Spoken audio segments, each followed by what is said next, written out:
गोजोननाय मोनदों गराया बिराद साइसखानै गराया बरियाखा ट्रेनखौ देखायनो एसे ट्रेन हेल' ट्रेन गारि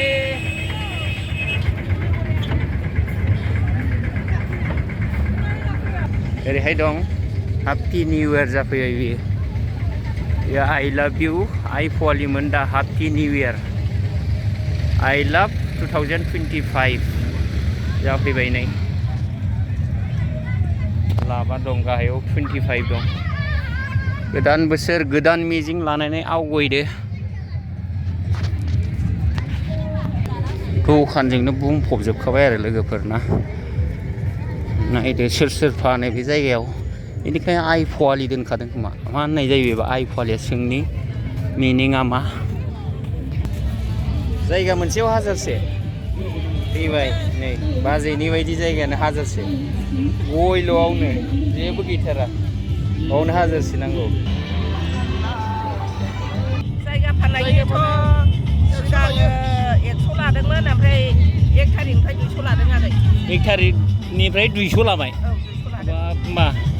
हाजिरा मोननांगौबा गोरलै नङा गोरलै नङा नांगौ जालांसै अ दे थेंक इउ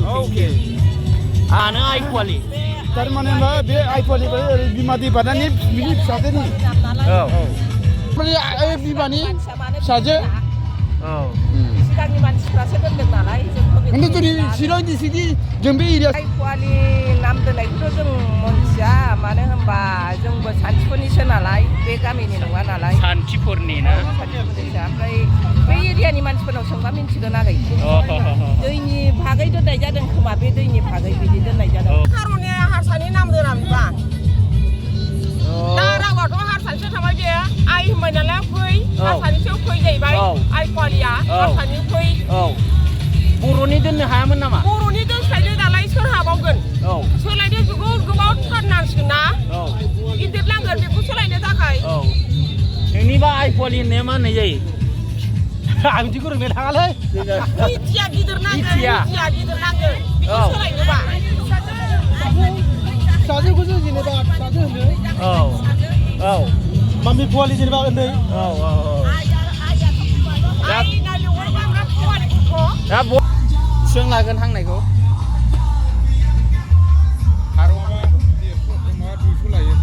फारौ मासेयाव 200 लागोन ओमफ्राय अमा हांनाय ना वाव अमा हांनाय दाउ हांनाय ओरैबायदि क्राउडेड जाखाबाय ना लोगोफोर जायगाखौ मोनलायला गारि दोननो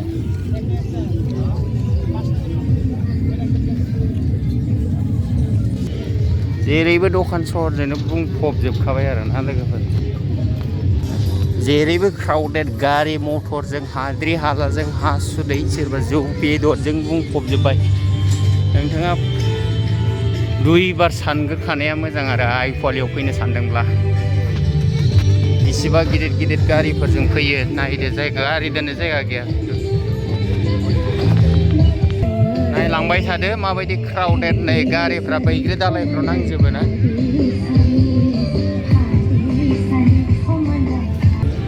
जायगा नागिरबायनानै उरां फारां जानांजोब्बाय आरो मानसिफ्रा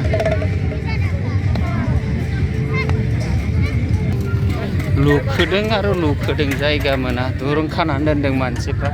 ओरैहाय सेर बफैनानै दोनफैखादों बेफोरबायदि क्राउडेड जाजोब्बाय बेनिखायनो गुरै खावलायदों नोंथाङा आइपुवालियाव पिकनिक जानो फैनो सानदोंब्ला 2 बार साननानै फैदो आरो अब्लानो नोंथाङा दा जेबो प्रब्लेमाव गोग्लैनाय नङा गोजोननाय मोनदों क'क्राझारनि जि रेडिअ सेन्टार बे FM सेन्टार हिसाबै बेखौ आरोबाव बिनि केपासिटिखौ बांहोनाय जादों आरो बेवहाय 10 किल'वाट ट्रान्समिटार बेवहाय होनानै बेखौ 70 किल'मिटारसिम जोबोद लाउड एन्ड क्लियार मोजाङै खोनानो हानायनि बेबस्थाखौ खालामनानै होनाय जादों गोलाव समनिफ्रायनो जोंनि बर' माहारिनि सोमावसारनायनि समाव क'क्राझाराव रेडिअ सेन्टार आरो टिभि सेन्टार गायसननायनि बाथ्राखौ बुंबाय थानाय जादोंमोन बेवहाय रेडिअ सेन्टार दङब्लाबो बिनि केपासिटिया जोबोद खममोन बे केपासिटिया जोबोद बारायनाय जाबाय दा जोङो बयबो गोजोननाय मोनदों आरो बिनि थाखाय भारतनि जि ब्रडकास्टिं मिनिस्टार अश्विनी बैष्णव बिथांखौ जोङो धन्यबाद जनायसो आरो बे एखे हाबाफारियावनो आसामनि मानगोनां चिफ मिनिस्टार बिथां आसामनि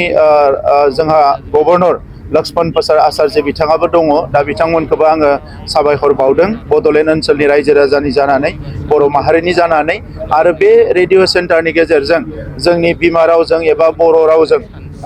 गोबां खौरांफोरखौ बेवहाय फोसावनाय जागोन केन्द्र सरकार राज्यो सरकार आरो लोगोसे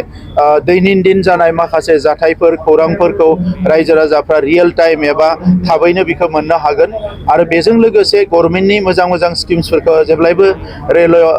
रेडिअनि गेजेरजों फोसावनाय जायो दा बेवहाय बे रेडिअनि गेजेरजों जोंनि रायजो राजाफ्रा गामियावनो था एबा सहरावनो था बिथांमोना बेखौ मोननो हागोन आरो जोंनि मोनसे गोलाव समनि सिमाङा दिनै मोगथां महर मोनबाय आङो बेवहाय क'क्राझार जि जोंहा आकाशबाणी केन्द्र एबा रेडिअ सेन्टाराव जाय बिथांमोना खामानि मावनानै दङ बिथांमोननोबो हामलायनाय बावो आरो आं मिजिंथिगोन फैबाय थानाय समाव जि जोंनि रायजो राजाफ्रा जोंनि रावजों गावनि रावजोंनो माखासे एन्टारटेनमेन्ट निउस इनफरमेसनफोरखौ जोबोद मोजाङैनो गेबेङैनो मोनबाय थानो हागोन जोङो बेखौ मिजिंथिगोन खोनानो मोनदों बेनि थाखाय जोङो नैबे जानुवारि मासनि गेजेरावनो मोनसे थाबैनो जों मोनसे सावरायगोन खारन दा बेखौ आपग्रेड खालामनायनि उनाव जोङो गोबां बिथिंफोरखौ आरो नायबावनो गोनां जादों आरो जि थांखिजों जोङो बेखौ दाबिदों एबा खावलायदोंमोन दा बेखौ मोननायनि उनाव जों बेखौ जोंनि लाबा लाबनि थाखाय बोरै बाहायनो हागोन जोंनि खौराङानो जा एन्टारटेनमेन्टआनो जा गुबुन गुबुन बिथिङाव जों बोरैहाय मोजां बाहायनो हागोन बेखौ लानानै जों थाबैनो जोंनि सेन्टाराव खामानि मावबाय थानाय आरो लोगोसे बे इनफरमेसन आरो ब्रडकास्टिं डिपार्टमेन्टनि माखासे अफिसियेल्सफोरजों सावरायगोन जाहाथे बेवहाय लकेल आरो रिजनेल लेंगुवेजाव जिखिनि जोंहा बे ओनसोलनि मानसिफोरा बेनिफिट जानो हानाय बायदियै खामानि मावनो थाखाय जोङो बेखौ खावलायगोन सिगाङाव गोबां सावरायदों जिहेतु टाइम टु टाइम गभर्नमेन्टनि पलिसिफ्रा सोलायबाय थायो आरो बेखौ लानानैनो बिथांमोननि खामानिफ्रा एसे बेबायदि जायो नाथाय क'क्राझाराव जे दूरदर्शन केन्द्र नांगौ बेखौ लानानै जों मालाबाबो आपस खालामाखै आरो बेखौ जेरैखि जाया गायसनफिननो थाखाय जोंनिफ्राय जों नाजानाया दंबाय थायो आरो आं मिजिंथियो जोङो बेखौबो थाबैनो गायसननो हागोन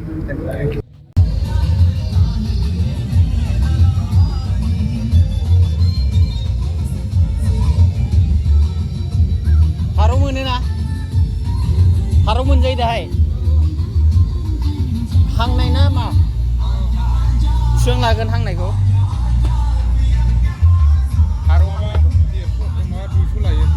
फारौ मासेयाव 200 लागोन ओमफ्राय अमा हांनाय ना वाव अमा हांनाय दाउ हांनाय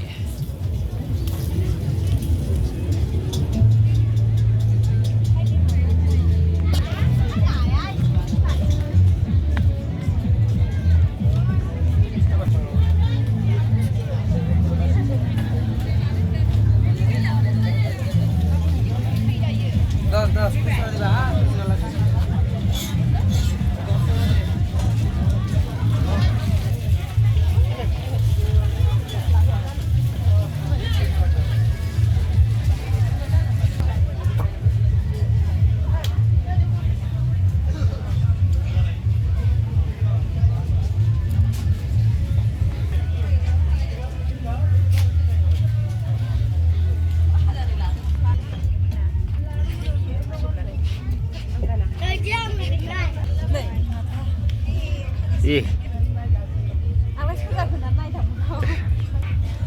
सिथ्ला नायनायदो सिथ्ला गांसे होदो आदै नायनो थाङो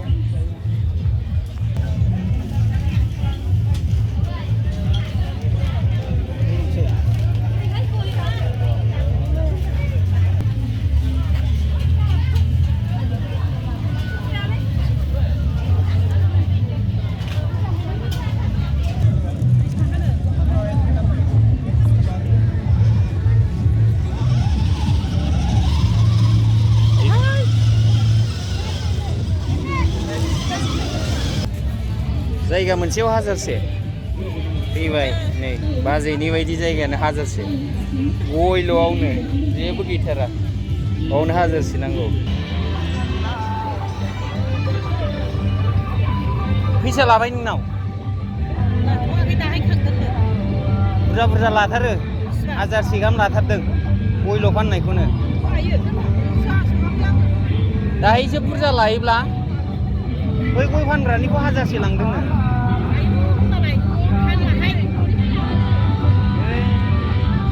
उनाव बिजाबा दिगदार जागोन ना नोंसोर बेसे गोबाव जाखो दासो जारला जागोन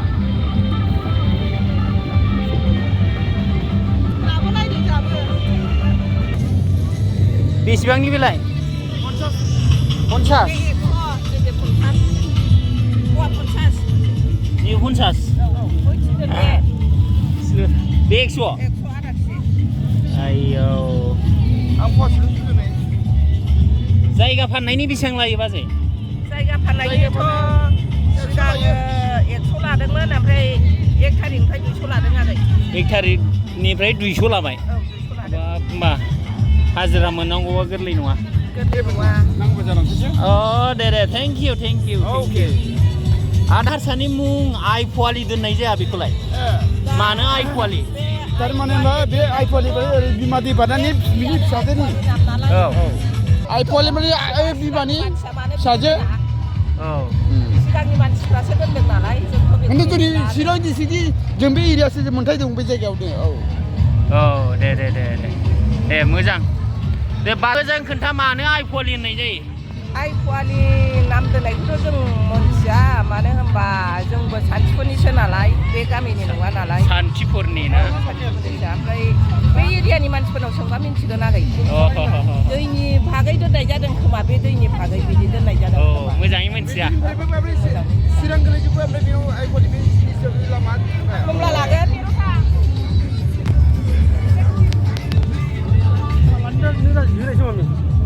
बाजैमोन नालाय मिन्थिगौ नामा मानो हारसानि आइपुवालि होननाय जायो बेखौलाय बर' जायगाखौलाय जानो मा खैसोनि बिबा आइपुवालि